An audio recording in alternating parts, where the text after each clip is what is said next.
20 صحابی رسول صلی اللہ علیہ وسلم ہیں جن کی سیرت پر آج ہماری گفتگو ہے۔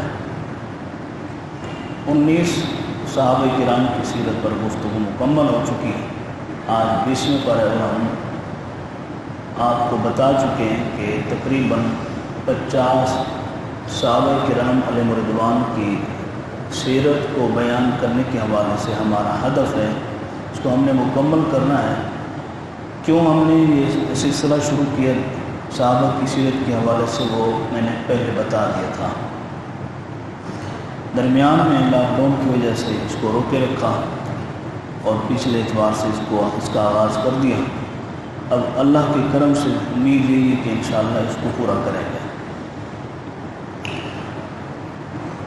حضرت زید بن حارثہ کی سیرت کو بیان کرنے کی ایک وجہ اور ہے جو میں آپ کو آج بتا رہا ہوں۔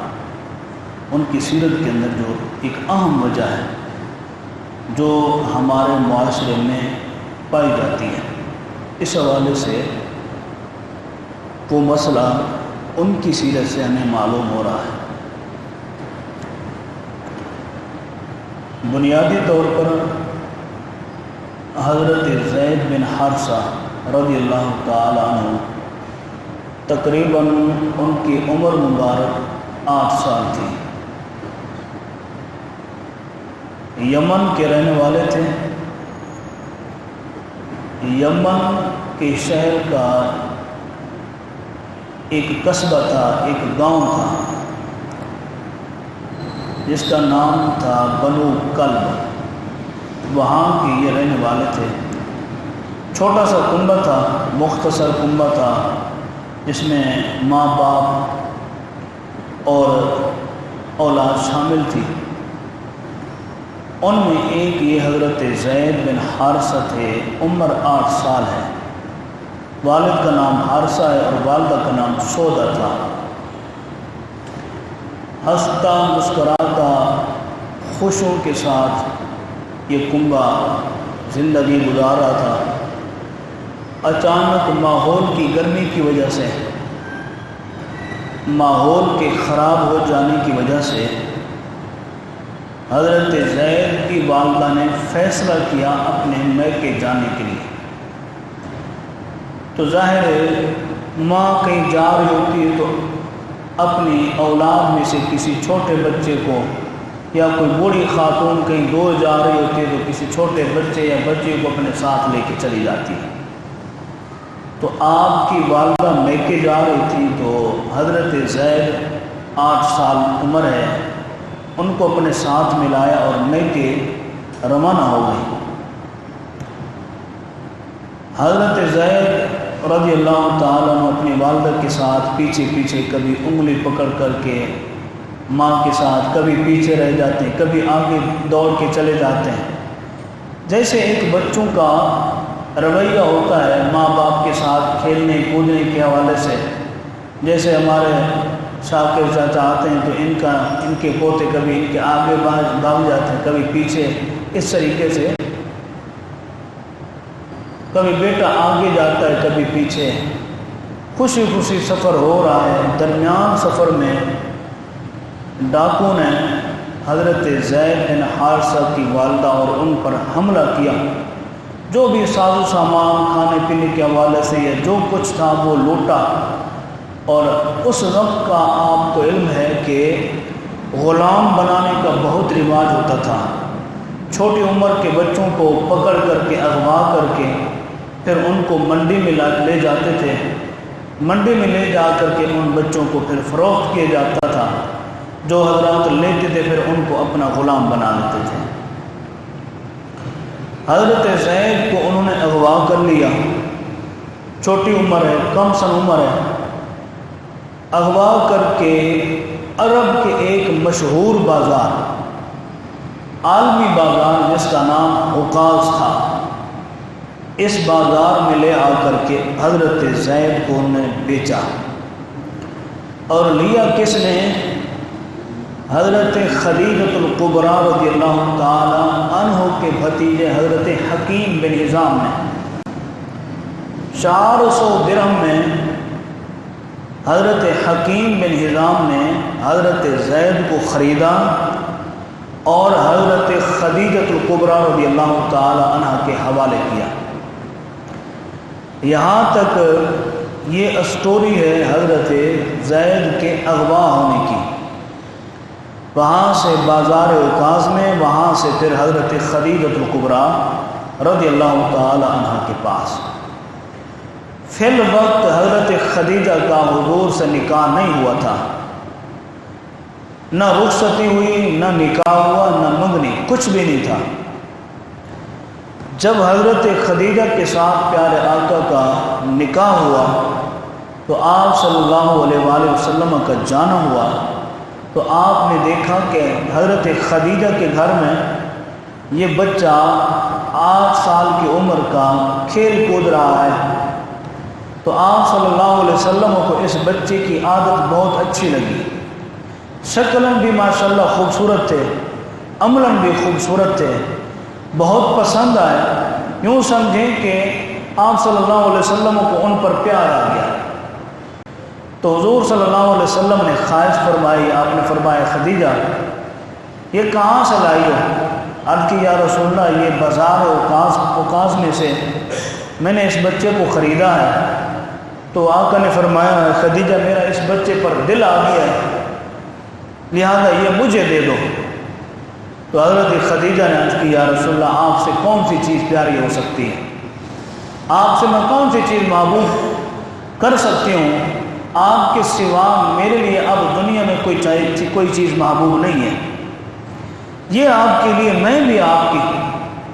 تو حضرت زید کو حضور صلی اللہ علیہ وسلم نے اپنی تحویل میں لیا، پیار تھا۔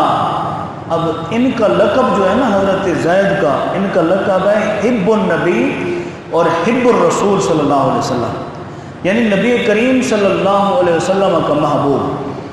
حضرت زید رضی اللہ تعالیٰ عنہ یہ وہ ہیں جو محب رسول بھی ہیں اور محبوب رسول بھی ہیں، اور ان کے بارے میں حضور صلی اللہ علیہ وسلم نے فرمایا تھا کہ زید میرا وارث ہے اور میں زید کا وارث ہوں۔ آپ کی اولاد میں سے نہیں ہے، لیکن آپ نے سنا ہے نا کہ ابتداء اسلام میں 4 افراد نے اسلام قبول کیا تھا، جو بچوں میں شامل تھے وہ حضرت زید رضی اللہ تعالیٰ عنہ، یہی حضرت زید تھے بچوں میں اسلام قبول کرنے والے۔ حضور نے ان کے بارے میں فرمایا میں ان کا وارث ہوں اور یہ میرا وارث ہے، اور آپ صلی اللہ علیہ وسلم کی اس وقت اولاد بھی نہیں تھی، لیکن اولاد ہو جانے کے باوجود بھی حضرت زید رضی اللہ تعالیٰ عنہ کو وہی مرتبہ رہا ہے جیسے ایک گھر کے اندر باپ اور بیٹے کا ایک رشتہ ہوتا ہے۔ اس رشتے کے ساتھ زندگی گزر رہی تھی، زندگی گزرتے گزرتے طویل ایام گزر گئے، اور آپ کو پتہ ہوگا کہ جب لوگ حج کرنے کے لیے آتے تھے نا، تو پھر اگر کوئی ان کا بندہ گم ہو جاتا یا ان کی کوئی چیز گم ہو جاتی تو بیت اللہ شریف کے احاطے میں اعلان ہوتا تھا کہ ہماری یہ چیز گم ہو گئی ہے، اگر کسی کو پتہ ہو تو ہمیں بتا دیں۔ آج ہمارے پاس میڈیا ہے، تو اس وقت کا سب سے بڑا میڈیا بیت اللہ شریف، یہاں کسی کو کوئی بھی پریشانی ہوتی تھی تو حج کے موسم میں آتے، اور لوگ بھی حج کے لیے آتے تھے تو یہاں آ کر کے ملاقات بھی ہوتی تھی، یہاں آ کر اپنی پریشانیوں کا مداوع بھی ان کا ہوتا تھا۔ حج کے موسم میں یمن سے کچھ لوگ آئے جن کو حضرت زید کے والد نے ان کے رشتہ داروں نے پیغام دیا کہ حج کے موقع پر جا کر کے اعلان کرنا، ہو سکتا ہے ہمارا بیٹا وہاں پر موجود ہو۔ تو وہاں سے کچھ لوگ آئے، انہوں نے بیت اللہ شریف کے احاطے میں دوران طواف اشعار کی صورت میں اعلان کیا۔ تو حضرت زید رضی اللہ تعالیٰ عنہ بیت اللہ شریف میں گھوم رہے تھے، تو انہوں نے دیکھا کہ یہ لوگ تو ہمارے یمن قبیلے کے ہیں، یمن شہر سے آئے ہوئے ہیں۔ انہوں نے پہچانا، حضرت زید نے ان کو پہچانا، آپس میں ملاقات ہوئی، ملاقات کے دوران ایک دوسرے کو پہچان گئے۔ وہی لوگ واپس گئے یمن میں، تو انہوں نے جا کر کے بتایا کہ آپ کا بیٹا حضرت زید مکہ شریف میں ہے، بیت اللہ شریف میں ہماری ملاقات ہوئی، وہاں سے پھر حضرت زید کے والد حارثہ اور ان کے چچا اور کچھ اور رشتہ دار ایک قافلے کی صورت میں، چھوٹے سے قافلے کی صورت میں وہاں سے روانہ ہوئے اور در رسول صلی اللہ علیہ وسلم پر حاضر ہوئے اپنے بیٹے کو لینے کے لیے۔ ظاہر ایک لمبا عرصہ، کافی سال گزر گئے۔ ہمارے ہاں چھوٹے بچے جب گم ہو جاتے ہیں تو کتنا جو ہے والدین اپنے بچوں کے فراق میں نڈال ہو جاتے ہیں، پریشان ہو جاتے ہیں۔ اخباروں میں نیوز آ جاتی ہے، سوشل میڈیا پر خبریں پھیل جاتی ہیں، میڈیا پر خبریں پھیل جاتی ہیں کہ اس کلر کا مساجد میں اعلان ہو جاتے ہیں کہ اس کلر کے کپڑے پہنے ہوئے ہیں، بچے کا نام یہ ہے، بچے کی عمر یہ ہے، بول سکتا ہے یہ نہیں بول سکتا، اس طرح سے اعلانات ہوتے ہیں۔ تو حضرت زید کے والدین، آپ کے چچا در رسول پر حاضر ہوئے، ہاتھ باندھے، عرض کی اے اللہ کے رسول صلی اللہ علیہ وسلم، ہم اپنے بیٹے کے فراق میں پریشان ہو چکے ہیں، لہذا ہمیں علم ہوا کہ آپ کی بارگاہ میں مؤدبانہ گزارش ہے کہ ہمیں آپ عطا فرما دیں۔ تو آپ صلی اللہ علیہ وسلم نے حضرت زید نے حضور کی انگلی کو پکڑا ہوا ہے، پہچان چکے ہیں یہ میرے باپ ہیں، پہچان چکے ہیں یہ میرے چچا ہیں، پہچان چکے ہیں کہ یہ میرے دوسرے رشتہ دار ہیں، لیکن حضور کی انگلی کو یوں تھامے ہوئے ہیں، حضور کی انگلی کو یوں پکڑا ہوا ہے۔ حضور نے فرمایا میں نہیں روک سکتا، فیصلہ حضرت زید کریں گے، یہی کریں گے فیصلہ، تمہارے ساتھ جانا چاہتے تو لے جاؤ، نہیں جانا چاہتے تو میں ان پر جبرن اور زبردستی نہیں کر سکتا۔ حضرت زید کی طرف حضور نے دیکھا، حضرت زید نے حضور کی طرف دیکھا، حضور نے فرمایا تیرا فیصلہ کیا ہے بتا، اپنے والدین کو بتا، اپنے چچاؤں کو بتا، رشتہ داروں کو بتا۔ حضرت زید نے عرض کی یا رسول اللہ صلی اللہ علیہ وسلم، دنیا میں سب سے بڑا رشتہ جو ہے وہ ماں باپ کا ہوتا ہے، دنیا میں سب سے بہترین رشتہ جو ہے وہ ماں باپ کا رشتہ ہوتا ہے۔ مجھے بھی پتہ ہے کہ میں اپنے ماں باپ کی جدائی میں کتنے عرصہ گزار چکا ہوں، کتنے ایام گزار چکا ہوں، ماں باپ کی مجھے بھی یاد آتی ہے، لیکن جب سے آپ کی بارگاہ میں آیا ہوں نا، بس اس کے بعد سے آپ سے جو محبت ہو گئی ہے، مجھے میرے ماں باپ بھی یاد نہیں آتے، والدین یاد نہیں آتے۔ یا رسول اللہ دیکھ رہا ہوں، باپ کی زیارت بھی کر چکا ہوں، کر بھی رہا ہوں، لیکن اب حال یہ ہے کہ مر تو سکتا ہوں لیکن آپ کا دامن نہیں چھوڑ سکتا، آپ کا دامن نہیں چھوڑ سکتا، آپ سے میں جدا نہیں ہو سکتا۔ یا رسول اللہ صلی اللہ علیہ وسلم میرا فیصلہ یہی ہے۔ حضور نے فرمایا سن لیا؟ آپ صلی اللہ علیہ وسلم نے فرمایا یہ تمہارے بیٹے کا فیصلہ ہے، میں نے ان کو سکھایا پڑھایا نہیں ہے، تمہارے بیٹے نے جو فیصلہ کر لیا، پھر بھی اگر لینا چاہو تو لے جا سکتے ہو۔ تو انہوں نے عرض کی یا رسول اللہ جب ہمارا بیٹا آپ کی خدمت کرنا چاہتا ہے، آپ کی بارگاہ میں رہنا چاہتا ہے، اور آپ اللہ کے پیغمبر ہیں، آپ اللہ کے نبی ہیں، آپ کے ساتھ رہنا چاہتا ہے، تو ہم زبردستی نہیں کریں گے، جب کبھی ہمیں اپنے بیٹے کے دیدار کی تڑپ ہوگی تو ہم آ جائے کریں گے، لہذا ہم خوشی خوشی سے واپس چلے جا رہے ہیں، ہم اپنا بیٹا آپ کو سونپے جا رہے ہیں، آپ کے سپرد کیے جا رہے ہیں۔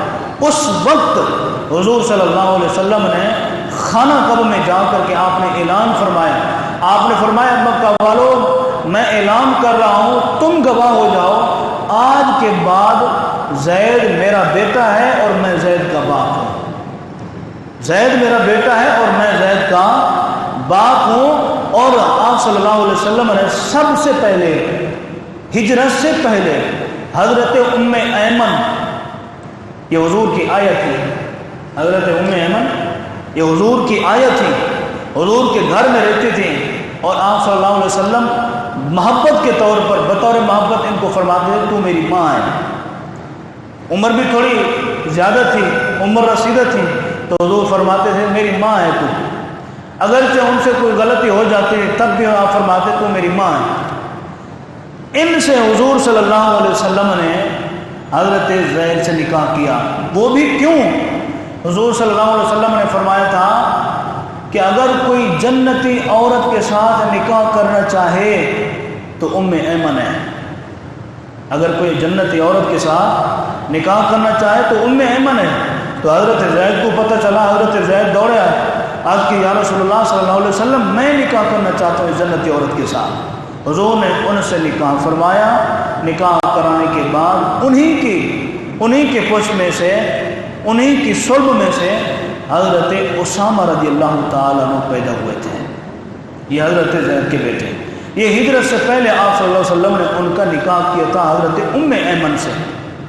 اب اگلی بات، جس وجہ کے تحت میں نے حضرت زید بن حارثہ کی سیرت کو پکڑا ہے. لے پالک بیٹے تھے حضور کے، عربی میں کہتے ہیں متبنہ، اور ہمارے اردو میں منہ بولا بیٹا یا لے پالک بولتے ہیں. ہمارے ہاں ہمارے معاشرے میں ایک گھر کے اندر 2-4 بھائی رہتے ہیں، ایک کے ہاں اولاد نہیں ہے، تو وہ کیا کرتا ہے، اپنے بھائی کا کوئی بیٹا یا کوئی بیٹی کم سنی کے عالم میں لے لیتا ہے اور اس کو اپنا بیٹا یا بیٹی بنا لیتا ہے. اور ہوتا کیا ہے، اچھا لے پالک بچے کو منہ بولا بیٹا بنانے میں کوئی حرج نہیں ہے، کوئی حرج نہیں ہے.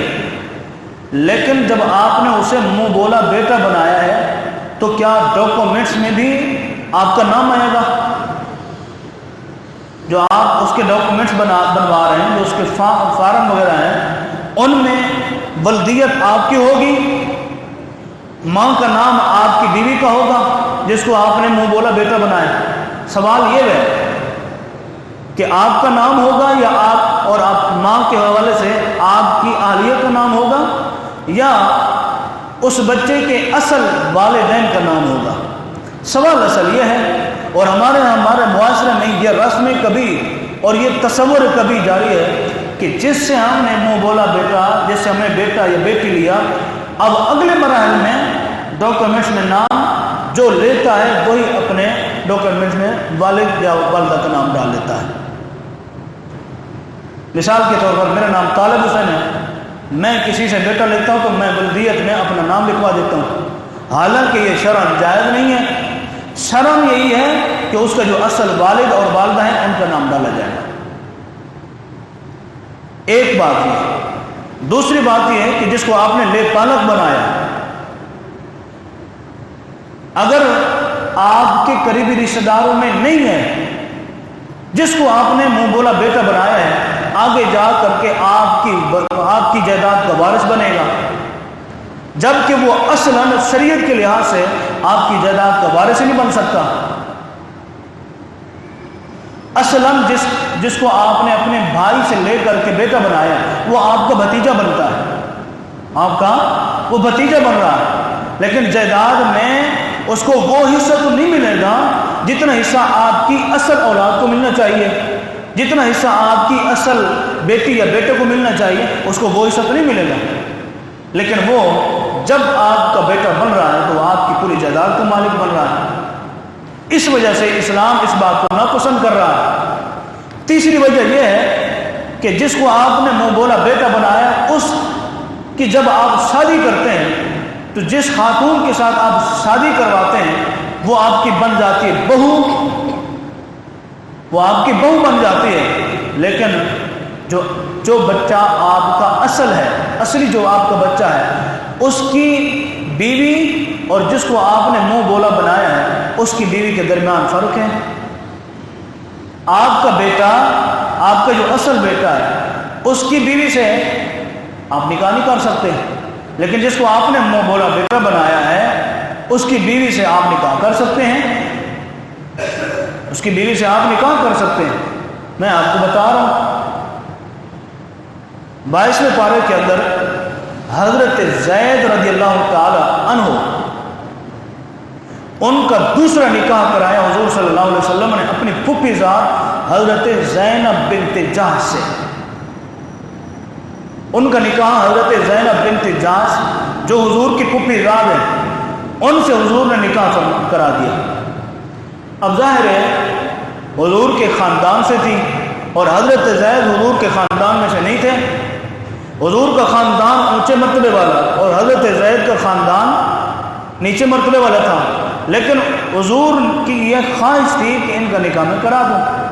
تو آپ صلی اللہ علیہ وسلم نے اپنی پھوپھی ذات حضرت زینب بنت جحش کا نکاح حضرت زید سے کرا دیا، اور خود حضور نے پڑھایا اور خود آپ صلی اللہ علیہ وسلم نے اپنے ہاتھ سے حق مہر بھی عطا فرمایا، اپنی جیب میں سے حق مہر دیا. اب حالات یہ ہو گئے کہ 1 سال کے اندر اندر ان دونوں میاں بیویوں کے درمیان کشیدگی پیدا ہو گئی. ظاہر حضرت زینب بنت جحش کی خواہش نہیں تھی ان سے نکاح کرنی، ان کی دلی خواہش نہیں تھی کیونکہ خاندان اونچا تھا. اور یہ شریعت میں ہے کہ برادریاں آپس میں برابر برابر کی ہونی چاہیے. خاندان میں برادریوں میں جہاں رشتہ ہو رہا ہے تو برابری ہونی چاہیے، تو وہاں برابری نہیں ہو پا رہی تھی. تو حضرت زید بار بار حضور کو آ کر کے عرض کرتے یا رسول اللہ میں تھک چکا ہوں، آئے دن کی چر سے، آئے دن کی چی سے میں پریشان ہو چکا ہوں، لہذا مجھے آپ اجازت دیں میں ان کو طلاق دینا چاہتا ہوں. حضور نے فرمایا صبر کرو. حضور نے فرمایا صبر کرو، اپنی زبان کو لگام دو.